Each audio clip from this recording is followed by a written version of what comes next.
there has to be some common sense.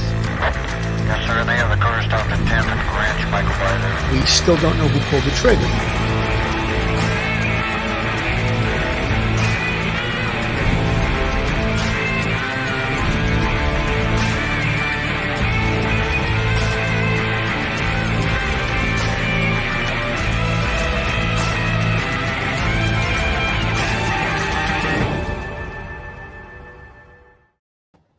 Hello, everyone, and welcome to Police Off the Cuff, Real Crime Stories. I'm your host, retired NYPD Sergeant Bill Cannon, 27-year veteran out of Manhattan North Homicide Squad. And with me tonight is retired NYPD detective and straight out of Brooklyn, Phil Grimaldi. How you doing tonight, Phil? I'm doing pretty good, Billy. How about you? I'm doing good, and we also have another detective. Don't let that captain thing on the screen fool you. It's a retired NYPD detective, Mike Carew, but he's also a master scuba diver and a master. He owns Captain Mike's Dive Shop on City Island in New York City, and that's where he gets the rank of captain, from his dive shop. You open a dive shop, you can give yourself whatever. I call myself Admiral Bill, but Mike chose Captain Mike Carew. Mike, welcome to the show. Thanks, Bill. I was actually a captain before I had the shop, so captain is it's a real title. I did captain boats. I still captain boats. So cool. We wear a lot of different hats. So you have a commercial captain's license. Yes, also. I do. Yes. Very cool. Very cool. You know, Mike, this is your second time on the show. I think you were on the show about 2 years ago, right? Yes. And we had a great time. We're actually on an old NYPD Launch 5 that was owned by Greg Porteous, That's right. a retired state trooper and a real police buff. But we did the show right on that boat, and it was really pretty authentic, right? It was great. It was the sister ship of one of the boats I was on. And the boat, Launch 5, which is named after police officer Wahlberger, who was killed in the line of duty. Right. It was salvaged. It actually was sunk that's in the correct. Passaic River. All the police launches are named after police officers that were killed in the line of duties. Absolutely. So, Mike, I know that you know a bit about the Kiely Rodni case. I called you up. I discussed it with you. And I know that, you tell me, and I've had great discussions with you about how dangerous scuba diving actually can be. And so, I mean, I don't think I would even try it, but that's me. But, you go down in that water, you have so many things to worry about. You have to worry about how much air you have left, how fast you go down, how fast you go up, getting the thing called the bends, right? You could get if you come up too fast from a depth that's below the depth that would give you the bends.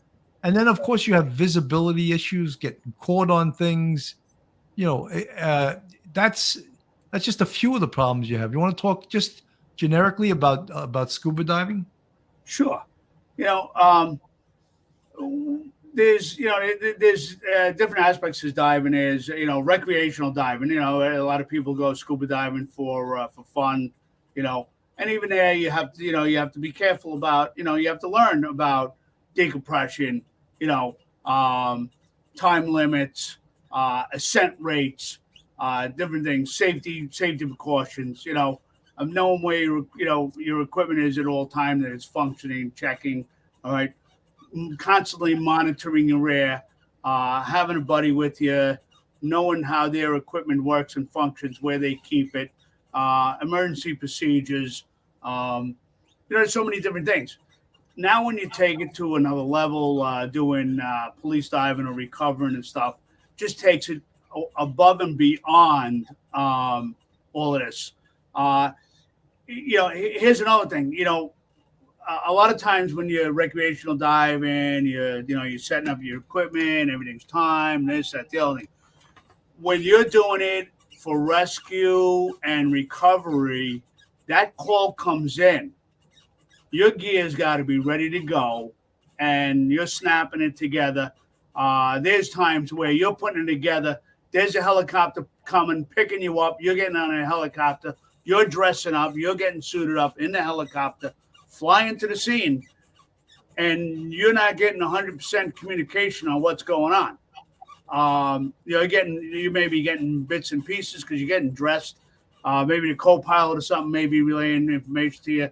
When we had the dive team, a lot of times we were going to a location by helicopter. You're suiting up in the back of the helicopter, and they're giving you, a little bit of information. If you were able to get the headsets on, they might give you some information.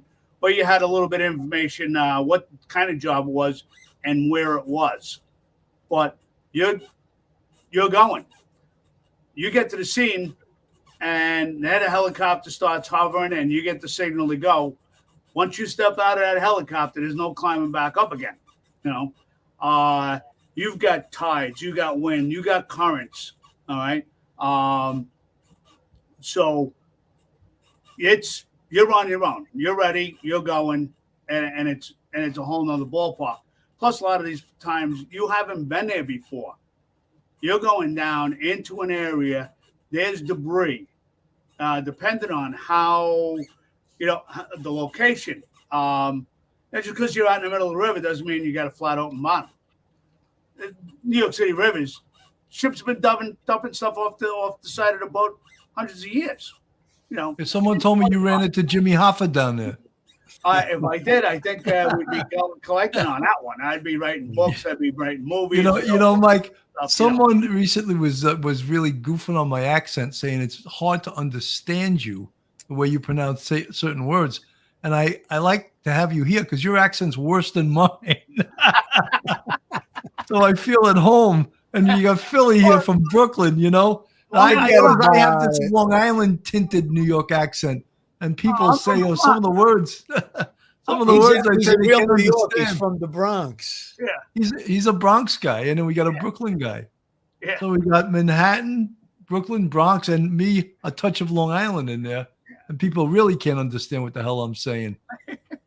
So, Mike, what did they say about the Bronx? That it's such a tough borough that they gave it two names, the Bronx. The Bronx, that's right. Yeah.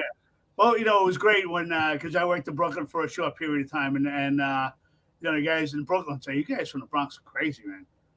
We'd say the same thing about the Brooklyn guys. He's talking about Brooklyn. Brooklyn tough. Those priests are crazy. Those guys are crazy, and then you're working in Brooklyn like, you guys are nuts. Sandra H says it's not the least bit hard to understand any of you gents. Then Sandra, someone must have been messing with me in the chat then, trying to what do my grandmother used to say, get your goat, Yeah.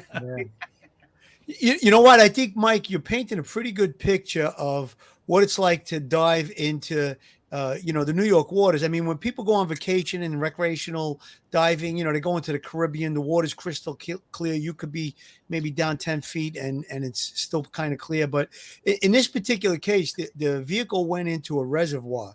We don't really know what the conditions were as far as currents and stuff like that, but they did say that there was currents. The water levels was changing, and then there could be debris on the bottom that we don't know about. And obviously maybe some algae or things growing. So there was a big concern in the beginning of this case when the police had said that they searched this area, this reservoir, and they found nothing. And they actually told Adventures with Purpose, we already searched that, but they went back and they searched it. They wound up finding the vehicle. Maybe you could talk a little bit about that, Mike, how, the cops. Okay. Phil, before we do that, let me just play a little bit of this video. And I know, Mike, you've watched this video.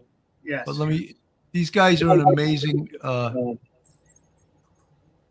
So, Mike, pretty impressive, right? I mean, the big thing that became such a bone of contention in this case was that the police had searched Prosser Reservoir and declared it cleared and that it was the car wasn't in that reservoir. So, go ahead, Bill. Well, and then these guys came and I think it took them 45 minutes to find the car. Well, okay, in that location, but again, not to take away from anybody or do anything.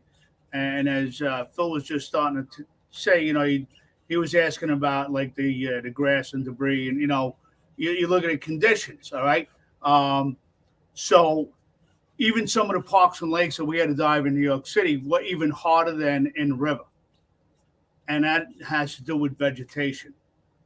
That vegetation gets caught up on your fins, your equipment. You're swimming along, and it's just gathering up on you. and it gets heavy. And again, it's like, you're trying to surface up, you got flotation, the BCD, maybe tri suit. You're trying to get up. It's like somebody sitting on your back. It's not a comfortable situation. It's, So, Mike, just can I stop you for 1 second?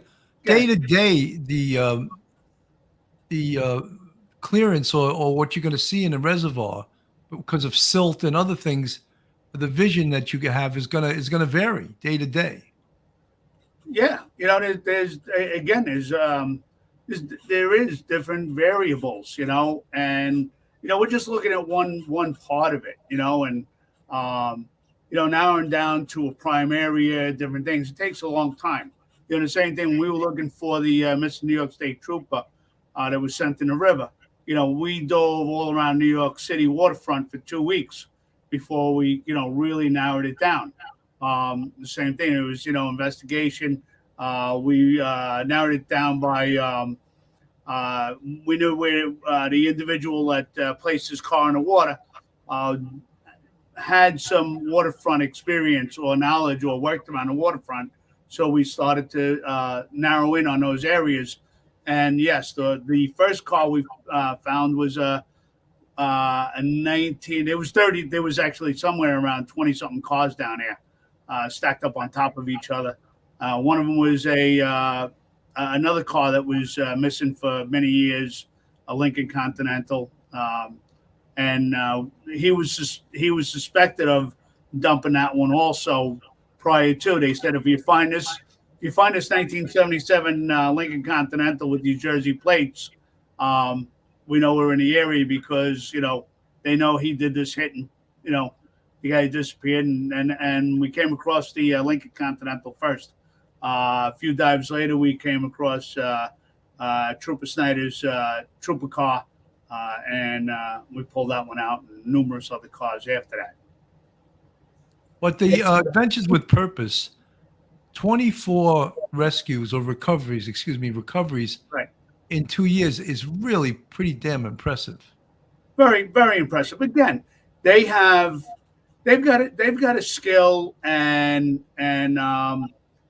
you can't take that away from them. It's like anything else, when you're doing things, how to conduct the investigations, set up search patterns, do investigations, eliminate process of elimination. You're going to do it. Just like the same thing in the PD. You got guys that really got a skill. They got a knack, and they can get to the bottom of things faster than others. So they have an impressive record. They cut to the chase and they know exactly what to do right away. They don't go in blindly. They speak to the police. They interview the police. They interview other witnesses that put them where they want to be to the best chance of finding this missing 16-year-old and her vehicle. Right. Yeah. I think the sonar equipment that they used to find the vehicle was either better than the equipment that the local law enforcement had, or it was just that they were more expert in the use of the sonar equipment, because when you watch the video that they put out, they talk about seeing an object in the water, and they think it's a tire. They think they spot a tire or something. But it's really, really amazing. I mean, because on the screen, to me, they show you the actual screen in the video. It just looks like a whole bunch of lines and stuff. But apparently they were onto something. But I wanted to ask you this, Mike, too. I read during the investigation, on this case, that if it's a little bit of windy in a reservoir, it could actually stir up the bottom of the reservoir. I guess like sand and stuff like that. Would that be correct? Just from the, just the breezes that are above? Well, yeah. When you add breezes, it involves water movement. So when you're pushing a body of water, pressure will push a body of water. So wind is one. It can stir up the bottom. Sure, any kind of water movement, anything can stir up bottom. So that is a possibility. There's so many variables that can change in this situation that may have made it more difficult for the law enforcement officials that cleared the area. Like I said, the debris. When the car first went in the water, um, it stirred, it hit the bottom, it stirred up, it clouded up. Sure. They may not have had side scan sonar. They might not have. They could have missed it by 10 feet. They could have missed it by 5 feet if visibility was bad. Sure. What were the search patterns that we're using? What was the methods? The reason I bring it up is because there's so many conspiracy theories that started after it was revealed that the police had searched that area before Adventures with Purpose located the vehicle. And there's just, Bill and I went through this we did many shows on this. There's so many different things that have to be factored in. The vehicle was upside down. It could have blended in with the bottom of the reservoir because they said they did a search from the air. And according to what they said with the search from the air, they said they could see the bottom of the reservoir, but they also had dive teams in the area too. So I think you just made the real good point that they could be as close as 5 or 10 feet away and still miss it. Yeah. How many times, the same thing. We had a couple of different teams because we were going, around the clock 24/7. So you'd get a call, whether it was car in the water, body missing, whatever. The first team on the scene shows up. They do a couple of searches. All right.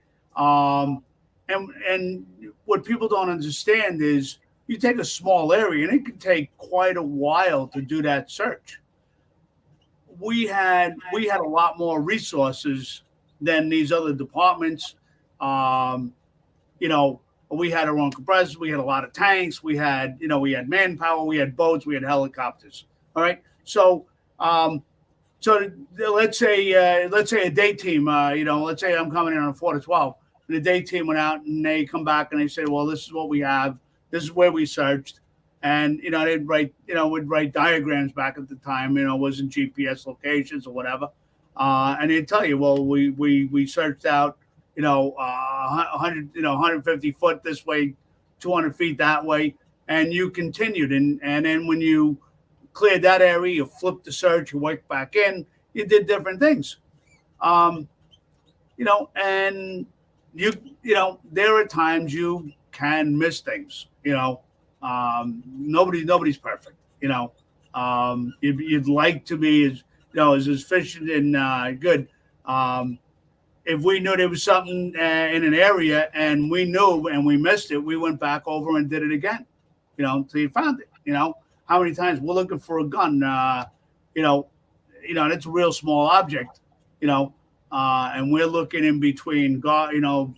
There's garbage pails under the water. There's cars. There's bicycles. Anything can be thrown, especially when you're working. We were working close by the seawall. Everything that could be thrown in the river. The heavy objects were closer to the seawall. The lighter, the further they were able to throw them out. So you're looking for a gun in between bicycle tires, different things. No visibility. You're feeling around. Now, again, when they went in, was the visibility not so clear? Were they getting thrown off? Okay, here's another thing. What their search pattern, what they were using, was that vegetation throwing them off on their north, south, east, west? You're trying to run search lines, but it's fouling up on you, so you're not running them 100% straight, true. How about the vehicle? The vehicle could move when it's under the water, correct, Mike? Usually once they settle, unless once they settle, they pretty much settle in one location. I really haven't had much experience where one bobbed all the way down there. I mean, you found them maybe it did take a time for it to settle down, but when we had a location, especially if we had information, it went in here. It was, maybe that distance, 30, 40, 50 feet off the mark. Okay. When we were doing the piers, all right, when they would shoot them off the piers, they would probably be out 30, 40 feet. But depending on which way the current was going and stuff, what the weight of the vehicle was, what the size of the tires were. It would take you some time to find the car, and you knew it was there. You knew it went in, and it took you a while to find it. So, and it's not uncommon to have. It was very common for a lot of the cars to be upside down. You know. Well, Mike, let me play a little of this, and then we'll get into that, how the car wound up where it was and how it was. Teenager Kiely Rodni ended just yards from where it began. Late Sunday, a team from the volunteer group Adventures with Purpose with that stunning find, just 2 days after beginning its search. Using cutting-edge sonar technology, they detected an object that they discovered to be a vehicle in 14 feet of water, 55 feet offshore. Today, authorities confirming it was Rodney's vehicle with human remains inside. The lake was extensively searched with side sonar, with an ROV. We had divers, we had swimmers. If you look at the amount of man hours that went into it, it was like over 15,000. And I know it's even higher than that now. Law enforcement say they plan to debrief Adventures with Purpose about their methods. Initially, the case was treated as a possible abduction because early on August 6th, both Rodney and her car had vanished without a trace. Authorities widely circulating this image of Rodney captured on surveillance video in the last outfit she was seen in. That night, she had attended a party at the Prosser Family Campground near Truckee, a community north of Lake Tahoe. There were several hundred other teens there, many of whom were drinking. Her mother said she got a text from Rodney saying she was heading home, but an hour later at 12:30 a.m., her cell phone pinged for the last time near the lake where her vehicle was eventually found. Dad and Grandpa were on scene in less than 2 minutes. That must have been pretty difficult. Yeah, it's very tragic, At that point, we were, all hope for her coming home was gone. They were very frustrated with how things played out. And David, tonight, the Rodney family issuing a statement saying, in part, Kiely will surely remain with us, even though we will not get her back. Now, an autopsy is scheduled for tomorrow. Law enforcement has not yet positively identified those remains as Kiely's. They believe them to be hers. They say this is still an active investigation. David. Now, Mike, you saw, they're saying, Adventures with Purpose, that the vehicle was only 60 feet from the shore. So 60 feet, that's pretty damn close, and that also makes people wonder, how did law enforcement not find it? 60 feet is, again, 60 feet is 60 feet, it's 15 feet of water, again, did they have tire tracks? There were, was there tire tracks leading in? Was there rain? Was there wind? I don't know the land there. Was it a sand bottom, rock bottom? Leading to the water. It's now the other thing is, did they have the exact location? Did law enforcement have the exact location when the phone last was pinging, or were they going by, what? How far was the party from there? So the cell phone was pinging in the area. The last time it pinged was somewhere close to the area where the vehicle was found. I would say probably within a quarter mile or less. Right, but now, okay, so a quarter mile less, that's a broad area. Sure. So, and it's a camping ground site. Vehicles are driving on that location constantly. They even said cars are coming down, putting kayaks in the water. So tire marks not suspicious to me near the water. When you're thinking about that, whose tires are they? Did somebody drive their car down, put a kayak in the water, put something else in the water? So, and now again, you have an open area, people camping, they're walking, they're trampling on the tire marks. So, that's another thing that could throw you off from leading, to that exact location. I think, from what I'm hearing and reading and looking at, they finally decided after they did dives in other locations that a car could possibly go in the water. This was the last area her phone was pinging. So that narrowed them down to really start looking in that area. They had 2 vessels in the water doing side scan. Each one of them, I noticed, had 2 side scans on them. So, yeah, and they got a hit, you know, and it seems like, you know, that area was a pretty much open bottom. So when they got a hit of an image, they started focusing in on it, and you know, they were successful at you know, picking up on it, marking it, and finding the vehicle.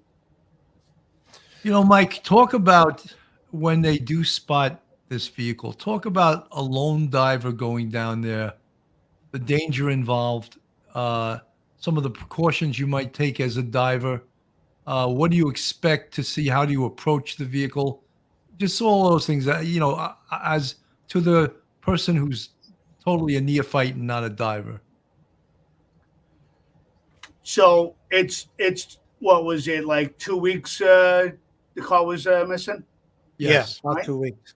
It's a recreational place. People fishing there. What's there? You know, again, when I talk about vegetation, I've gotten caught up on vegetation. It gets heavy. Fishing line. All right. You know, if you guys have been fishing, you know, if you're fishing, you get your line caught. If you didn't want it to break, it'd break in a second. But if it's you're trying to break it, it seems like that's the way it is. Doesn't break. Well, Mike, You know, don't you have the knife in your teeth? oh yeah, definitely, without a doubt. You know, in my Speedo from the last broadcast. That's right. That's right. You said you wore a Speedo in the last episode. Yeah, well, Mark thought I was wearing Speedo. That was his big thing. Yeah, but so you know, all these different things are going, you know, going through your mind. What am I going to hang up on? You know, in the video he had decent visibility, but the same thing, you could have monofilament, and now some of the fishing line that they have today is not just a regular fishing line. It's called spider wire, which is like you can't cut it with a regular knife. You got to cut it with a scissor. You know, so if that's in there, you got another problem. You know, and you know, and again, you know, you're going down. You know, you're gonna be looking in is the you know, I've come upon vehicles and they're actually still sinking into the mud as we're pulling people out. You know. Sure. So, Mike, are you familiar with the Coney Island area, like the Gravesend Bay side of Coney Island? Yeah. Okay, I had a homicide one time, and the perpetrator threw the knife into the Bay side. Right. And it was around like West 23rd Street. Now, in that area, Coney Island, there was tires, cars, all the debris that you talked about. So naturally, we called Harbor. They just on a phone call, we told them location, and the boss from Harbor said, "Listen, I'm not putting my guys down in the water. It's too treacherous. You know, there's so much silt there and crap, and you know, you can't see your hand in front of your face." So they never made the dive to try and recover. You know, it was a small kitchen knife, like a steak knife. So that had to be after my era. What's that? That had to be after my era. That was around 1992, I would say, and it was actually in June. It was warm weather, but there was just so much crap in the water that they didn't want to take the chance to put a diver down. Okay, that's surprising because very rarely did they turn down like you know, dive, unless, like you said, you know, it was. There was just so much debris in the area that they did. You know, they I think they came by with the boat. They saw it was there, and they got back to us and said, "Listen, you know, it's too dangerous to put a diver down in the water there." Yeah. You know, Mike, this dive here, the guy Nick who did make the recovery, people are talking about it in the chat. It wasn't his first dive; it was his first recovery.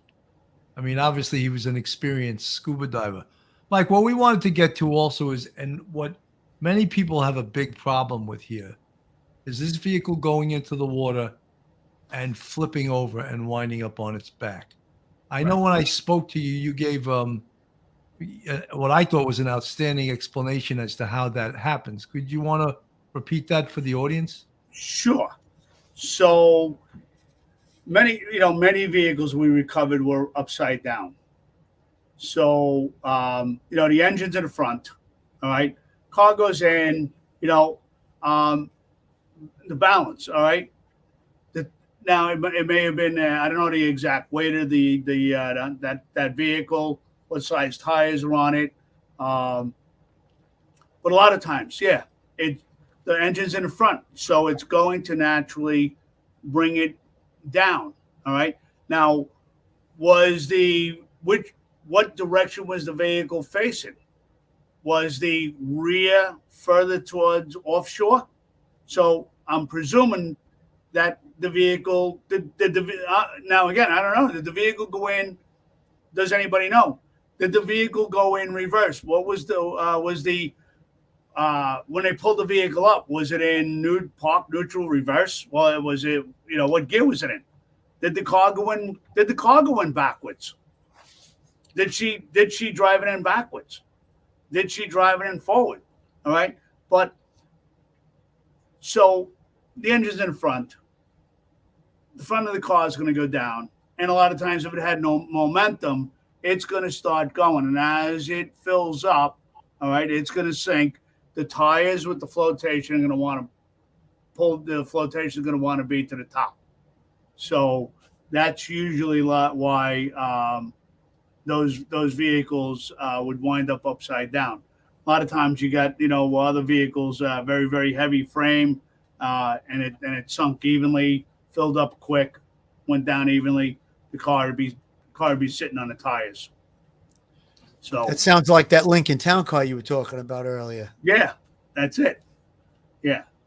But it very not uncommon to find the vehicles upside down. Mike, we had a young lady on that went and filmed the whole area. Her name was Verna Cooey. She showed how as you approach the reservoir, there was a steep drop. It looked like it was maybe 20 or 30 feet down before you got to the water's edge. So Right.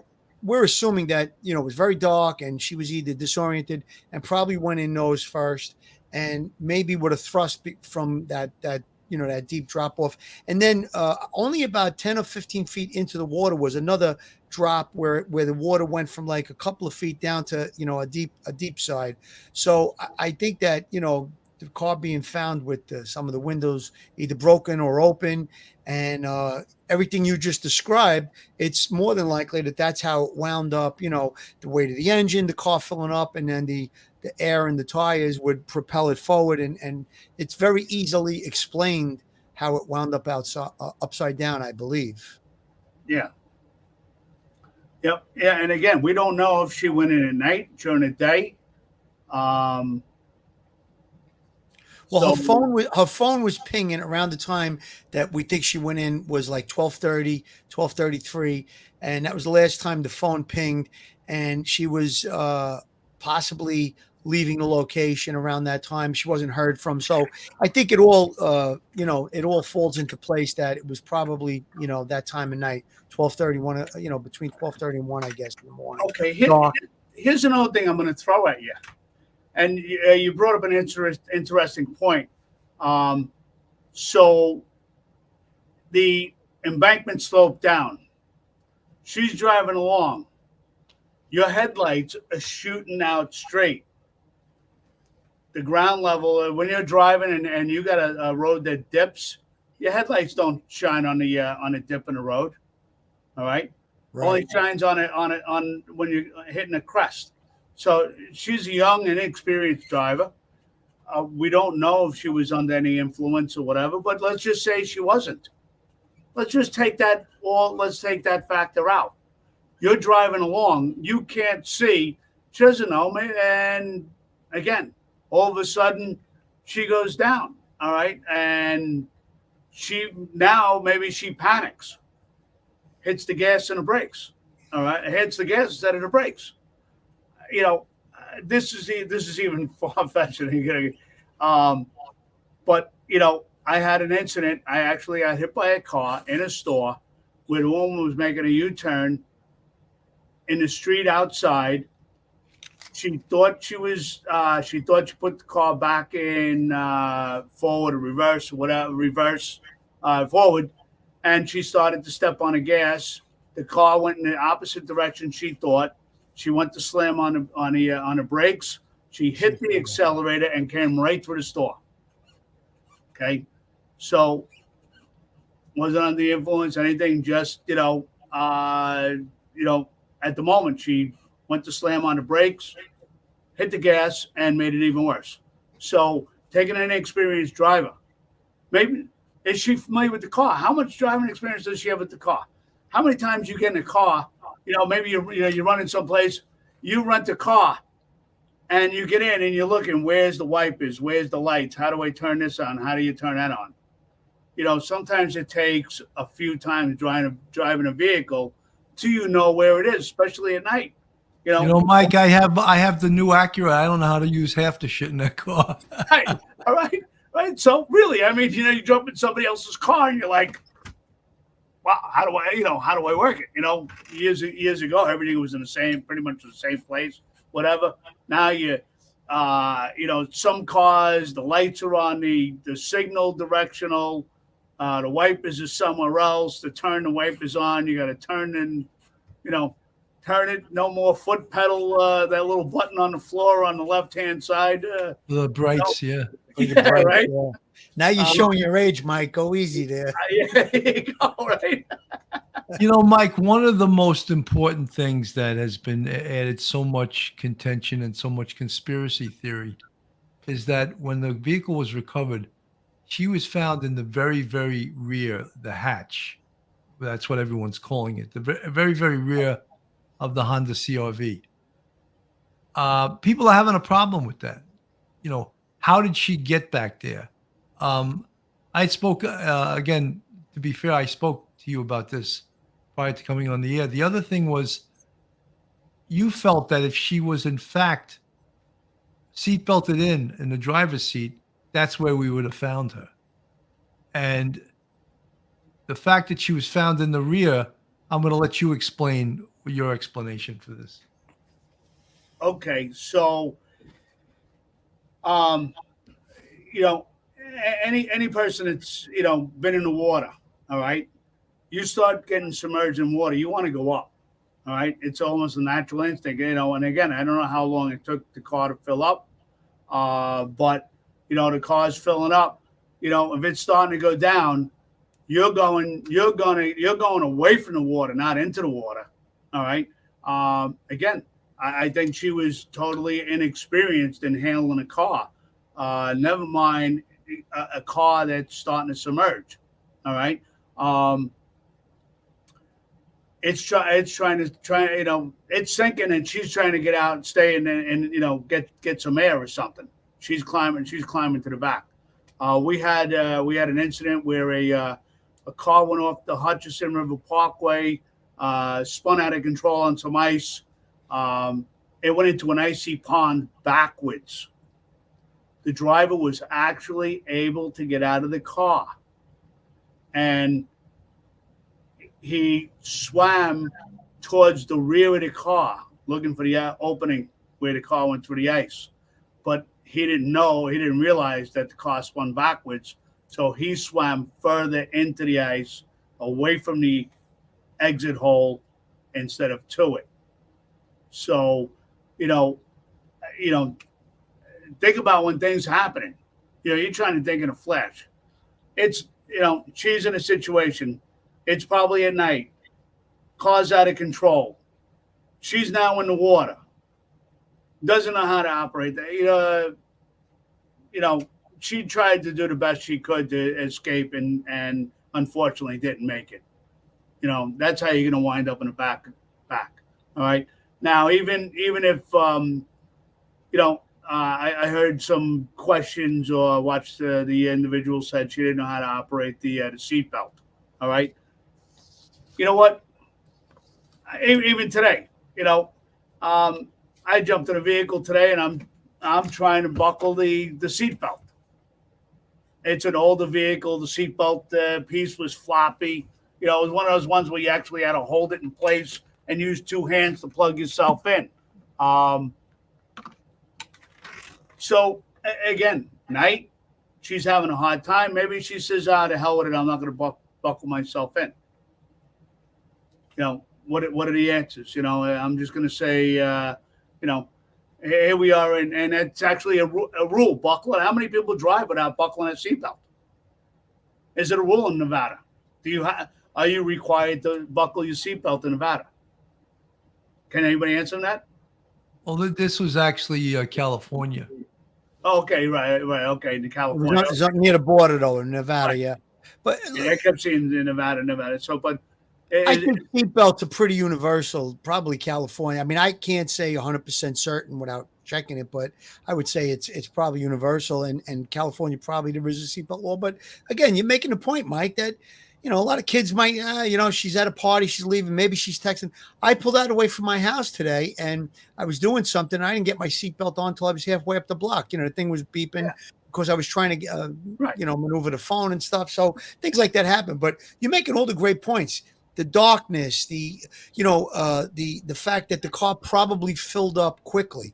There could have been intoxication or drugs. We don't know the toxicology results yet, but we know that some of the windows were either broken out or open on the vehicle based on when Adventures with Purpose went down and recovered the vehicle. So in that case, the minute it goes into the water and the water gets up to the windows, it's going to fill up rather quickly. And with open windows, it's gonna go down fast. Open windows, they're going to flood faster. It's going to vent the air out faster. Right. And I think exactly what you said is probably what happened. The car's lurching forward, almost turning upside down. The air pocket is behind her because of gravity, and she may have gone towards the back of the vehicle to try and escape and get the air. And unfortunately, she was overcome by the water. Right. You know, the same thing. You know, how familiar was she really with that area? Apparently, she was very well familiar with it. However, you know, you throw in some alcohol, and it being dark, and being maybe disoriented. You know, there's people saying that saw her that she was intox. Okay. Again, they don't have the autopsy results nor the toxicology results back, so we can't. Till we get that back, we can't definitively say she was intoxicated. Yeah. We're getting this back. Look, the police also interviewed between, I don't know, 200 to 300 juveniles, 300 to 400. The results of interviews, as we know in the detective squad, are one of the most important parts of an investigation.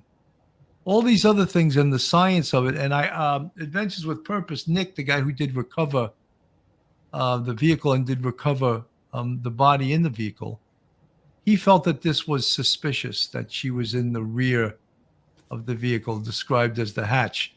That was what he felt. I mean, I think there's a lot more investigation to go on before anyone can specifically say that this was suspicious. Right. Well, his now, you know, he did a great job. You know, and you guys know, you know, 6 months of academy training prepared us for coming upon these scenes and different things. What's his background? Does he have military background? Does he have law enforcement background? You know, how about the first time you come upon a DOA? You know, how many investigations has he been on? You know, suspicious or whatever. Again, I'm not like, you know, checking his credibility, whatever.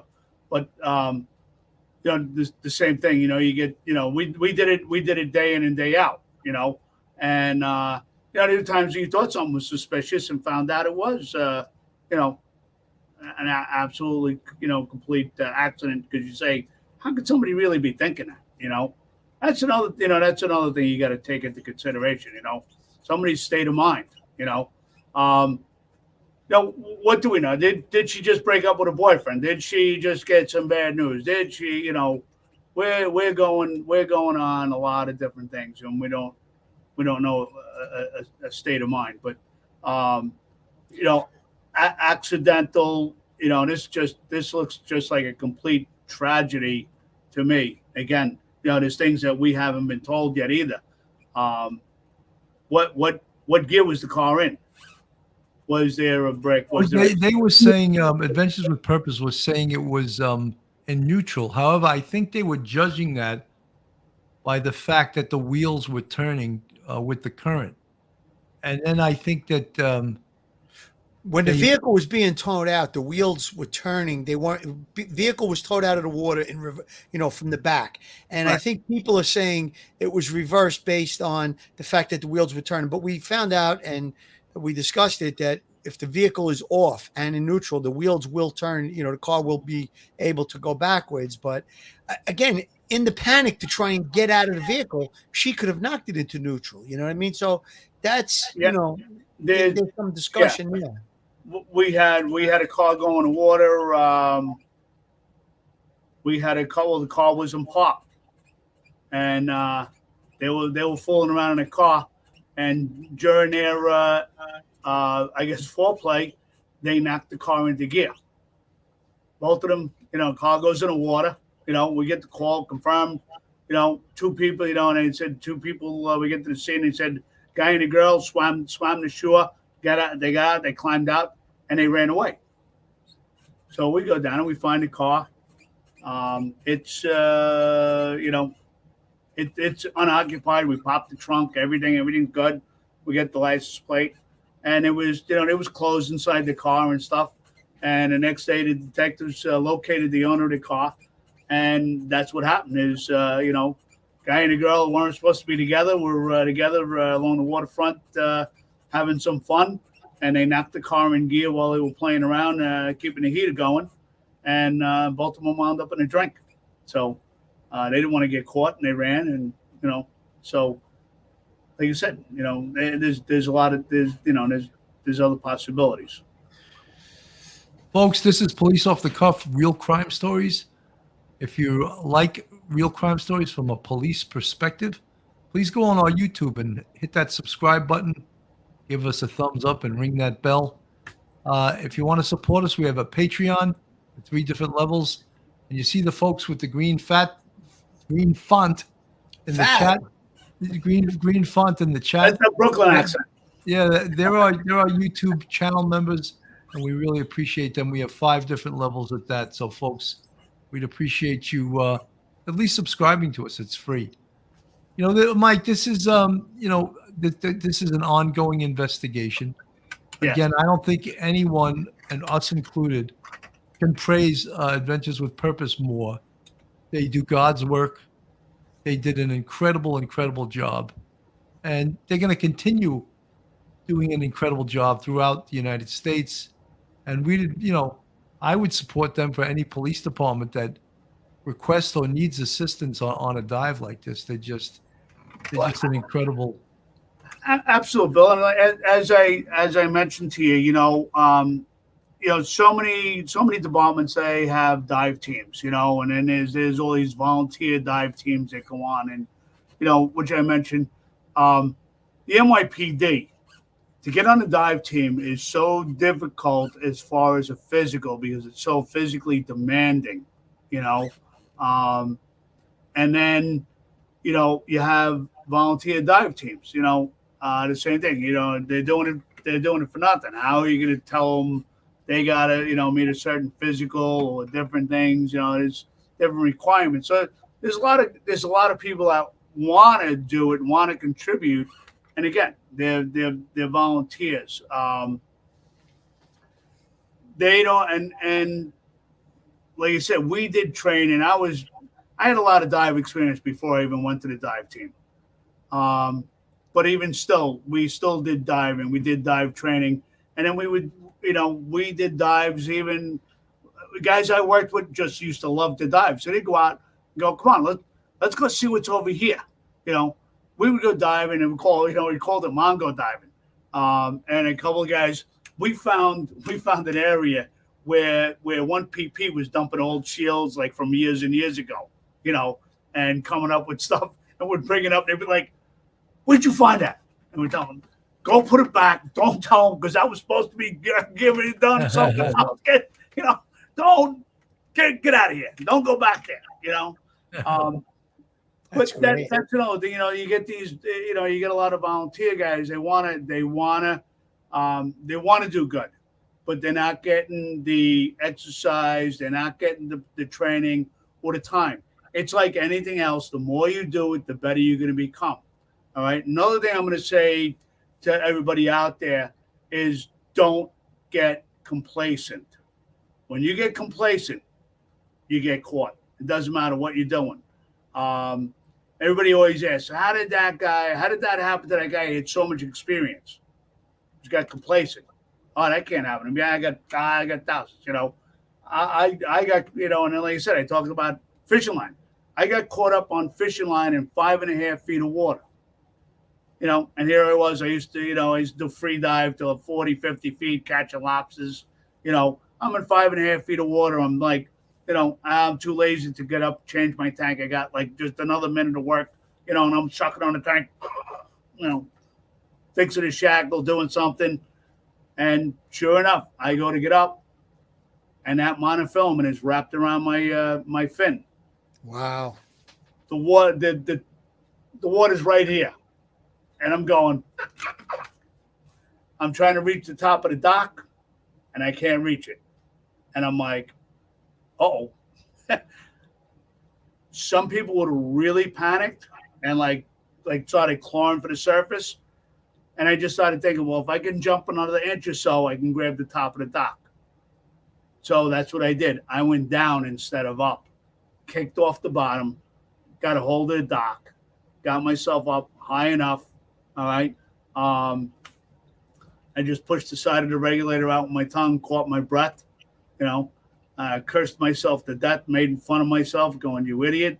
This would have been some news. Police diver drowns in 5 feet of water, you know.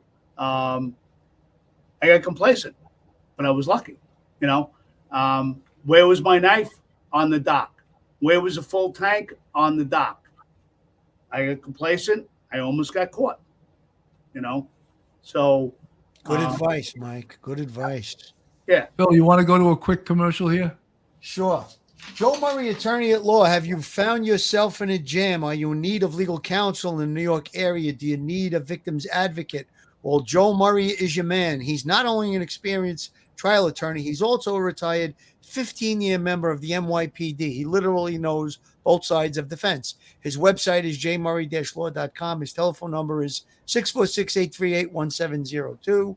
And his email is joe@jmurray-law.com. And if you would like to advertise on Police Off the Cuff real crime stories, just send us an email at policeoffthecuff, the number 1 at gmail.com. That's policeoffthecuff, number 1 at gmail.com. Our rates are very reasonable, and we have a national as well as an international audience, and it might be the right thing for your business.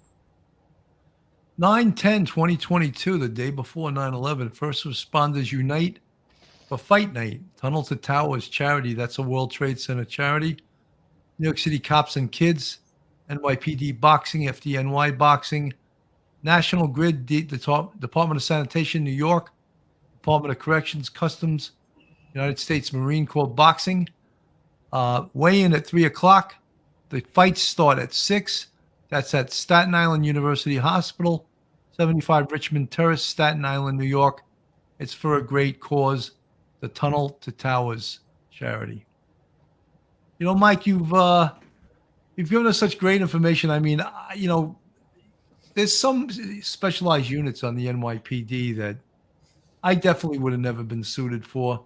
And one of them, of course, would be scuba. Another would be ESU, because I hate heights. And I know ESU has to climb up on the bridges. That's one of their tests. They go to the top of like the Verrazano or the top of the Brooklyn. I'm just like, I would have quit that day. I would have said, I'm not doing this. Where's my mom? I want my mom. Safety harnesses, Bill. Mom! There was no way I would climb to the top of any of those bridges. I remember when I used to be on roofs of buildings and I would have to go down the fire escapes and I'd be like, oh, you know. I mean, I did it, but I didn't like it. I'll put it that way, you know. And at least I admit it, you know. No scuba diving, no bridge crawling, you know, none of that stuff. You know your limits, Bill. That's a good trait to have. I'll tell you, it was, you know, I forget what branch of the service had the expression. It wasn't just a job; it was an adventure. And a lot of guys on the dive team didn't want to take a day off because they were afraid what they were going to miss. You know, Look at that. You know, I used to be like Mike. I used to be like that when I was in street crime. I Yeah. loved going to work. I loved it. I was like, where are we going tonight? I used to love going to Times Square. A lot of guys didn't like Times Square. I loved going to Times Square, Yeah. you know? That's It where was the so- action was for sure.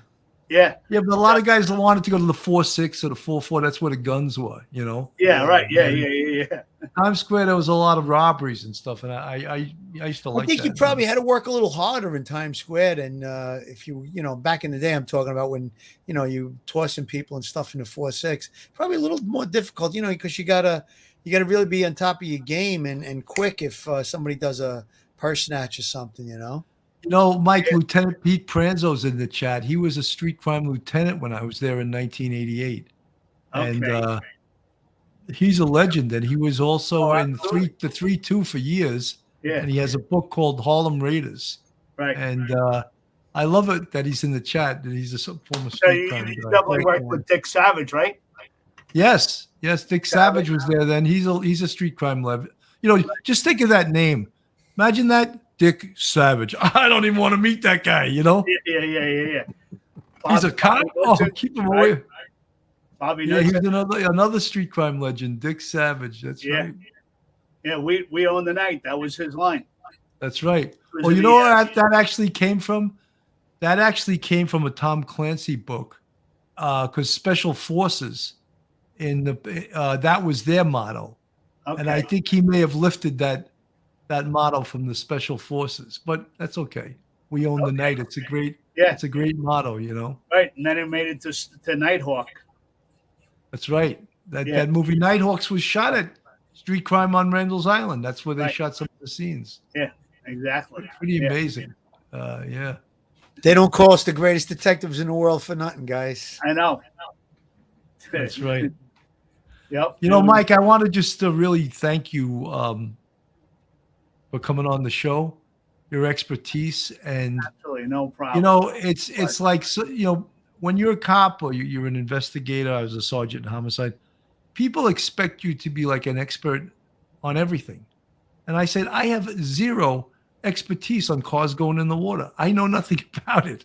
Yeah. I know zero about it. But people think that because you're an investigator, you have to know about all of these things and be an expert at it. And I tell everyone, quite frankly, no, I'm not an expert at that, you know? Well, Yeah, we- but Bill, you know, you have something, you have objectivity, you have experience. So if somebody tells you something about it, I think you'll be able to figure out and say, well, that's really out of the realm of possibility, or it isn't. You know, that does sound logical and likely. And like, I didn't have that much experience with vehicles going in the water, but we learned a lot from Mike tonight. We learned a lot, and we learned a lot from this case, I think. And a lot of it really is common sense. And the fact that he brought up about, the panic and the water would be thrusting towards the rear and all of those different things. And there was actually a witness, one of Kiely's friends said she left the party early and wouldn't go with her. They were supposed to leave together because Kiely was drunk. So again, all those components put together, you could see this really being a horrible, tragic accident. yeah. Well, that's sort of what we think, but many people online, many people that in the audience of these YouTube content creators, I call them, believe there's something nefarious here, and something. If there is, I'll listen. I'll listen. But right now, I'm seeing this as a tragic accident. Yeah. They'll talk about cars in the water, and experience with them and stuff. There was so many cars in the water in the city. Back in the day, I'm like, how much money we can make in scrap metal, But then, I was like, I get a barge, I'll pull these things out and scrap the cars. But then it became a problem that most of them were insurance jobs. They didn't have titles tagged and stuff. You're like, all right, well, there goes that, I That's got for sure. having possession of stolen property. Yeah, I guess Sure. they eventually would become property of the insurance companies that paid out on them and stuff. So yeah, but, Yeah. Again, those are all the obstacles that a diver has to, really navigate through. If Oh you're yeah, going get looking caught. for a weapon. Same thing. Going inside it, you're just poking inside a vehicle. You get hung up on a seatbelt, different things. There is one just it's in related to the same thing. we had a vehicle at one of those. I don't know if I mentioned it last time. One of the Newark ship ports. They think they called it a chug. They used to pull the containers. They'd put a bunch of containers on a tractor and pull it. And one of the chugs went off the seawall into the water in about 60 feet of water, pitch black, into the mud. That vehicle was upside down too, because it was just an engine, steering wheel, and a small cabin up for the driver. Pretty much the whole compartment was in the mud. So to get the driver out, I had to dig the mud away from the door as I'm pulling it, and I'm opening the door, and I'm reaching in trying to get the driver out, and I just couldn't get him. I had to keep digging more and more to get him out. And I go in, and I'm pulling on the guy, and his legs are hung up underneath the dashboard because upside down. So I couldn't get in there to get him. So I had to come back out again, dig some more to open the door more. And my dive partner, again, we couldn't see. We didn't have communication. We were just doing hand signals. And he's signaling me not to go back in. And so I'm like, I want to get this guy. So I took his hand, I put his hand on my ankle, and I went back in the vehicle, and I'm spinning, and I'm trying to reach up under the dash and free the guy's legs, and I'm pulling him out. And as I'm doing that, the vehicle is still sinking into the mud, and now I'm feeling the pressure of the mud pushing on me, and now I'm stuck, and I can't get out. Oh, geez. I'm trying to back out, and I'm pushing soft oozing mud, and I'm not going anywhere. The only thing that got me out was I started to kick my leg, signaling to the diver to yank me. So he starts pulling me, and now I'm coming out. And at the last second, I reached back in, I grabbed the guy, got a piece of his clothing, I yanked, and both of us came out. Mike, I remember this story from the last time because I said, was that the first time a man ever grabbed both your legs? Well, it probably was, but I'll tell you what, I'm glad he did. That was another close one, huh, Mike? That was a close one. And another time I got trapped under ice. We were diving, we were looking for guns up underneath one of the bridges, and the tide changed while we were diving, and all the packed ice come up in the corner and packed up on top of us. Just lucky at some point we got an opening, and we were able to come up and get out. But that was another close one. So yeah. I hope the people in the chat will forgive that off-color joke, but I just couldn't resist, Mike. I couldn't resist. I know I hit you. I got to put a disclaimer. Bill Cannon is not only a retired homicide sergeant, he's also a stand-up comedian, as well as a college professor and a musician. He plays instruments, so he wears a lot of hats. Forgive him for that joke, but as you know, the comedic side came out. As you know, I'm not one of those cancel culture of offended by you. You gotta go pretty good to get me, And I know, but I remembered you told that story last time, and I remembered the joke. I said, "Oh, I got to hit him with this one again." Anyway, we're at an hour and 8 minutes. We went over our usual. Phil, final thoughts. Final thoughts, Captain Mike Carew. Thank you so much. You brought a lot of light onto the subject of this case. This was a horrible case that this young lady died. I think you really, there have been so many conspiracy theories and so many questions in the chat on the many shows that we did on this case, but I think you answered a lot of them. And I guess once the final determination comes from law enforcement, whether they have the toxicology reports, and they'll probably give some type of a press conference, we'll get an idea. But again, thank you very much. Glad you're still here with all of those close calls you had. Oh yeah. Well, a lot of guys on a job, a lot of people had a lot of close calls, and like I said, when you get complacent, you get caught, and absolutely you gotta stay on your game, As I say it all the time. What you're seeing on the screen is Captain Mike's website, Mike at CaptainMike'sDiving.com. It's on City Island in the Bronx. If you're brave enough to go to the Bronx, you're brave enough to go to Captain Mike's dive shop. Yeah. We're City Island's okay. That Yeah, area. City is Island, nice. City Island's nice. City A lot of Island, nice restaurants on City Island. I'm on an That's for island sure. surrounded by water. We do the training right here. I use the Maritime College for the pool. We got a great setup here, and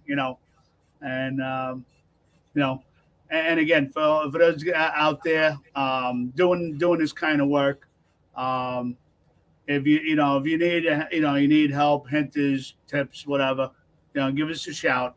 I'll pitch in where I can, and again, my condolences go out to the family, the loss. There's just it just brings back so many times that I recovered young kids, and just remember the family members being there, the toughness trying to go through that to explain to them, and on the other hand, it was very rewarding being able to bring closure, and then the other ones, the good successful rescues that we did make was very rewarding. So, but to the guys out there, putting themselves on the line, and everybody just thinks you get in, throw one tank on, you're done. No, it's numerous dives. We were 24/7, rain, sleet, snow, you name it. It was like the post, we were doing Mike, stuff. that's the other thing, Mike. I don't like cold water either, so that would also disqualify me from. Yeah, I used to do Ice, cold water. I got Ice, it. cold water. I want a warm bar and a Warm cold beer. You probably hate warm beer. I got in trouble for saying it one time. So we're doing ice rescue demonstrations in Central Park. So I'm playing the victim in the water. I got a jacket over my dry suit and everything, and I'm hanging out in the ice, and the helicopter's coming down, and they're doing multiple different ways of pulling victims out of the ice, and all the dudes there, photographers are there, and so they come down with the skid, and the guy laying on the skid to grab my hand, pulls me, drags me across the ice. I'm in and out of the water a couple times, and one of the photographers says to me, he goes, "Man, I bet you can't wait to get out of that cold water and get a hot coffee or something, hot chocolate," right? I go, "How about a hot broad and a cold beer?" I like the way you're thinking, Mike. He put it in the center of the daily news. Oh, geez. All he wanted was a cold beer. The PC was called the boss, screaming, such nice publicity. Look what that, all he wanted. So the lieutenant's yelling at me. I says, "Lou, I never said that." He goes, "Yes, you did." I go, "Lou, I never said that." He goes, "Yes, you did. I was standing right there." I said, "No, I wanted a hot broad and a cold beer." Right. Folks, I want to thank everyone for tuning in tonight. I want to thank Mike Carew, Captain Mike Carew, coming on the show. This is his second time. It's always great to have a master scuba diver to bring in for his expertise. Phil, short, quick, final last words. Again, condolences to the family, Kiely Rodni's family. Thanks again to Captain Mike, and stay safe, everyone. Have a great night. One episode just ain't enough.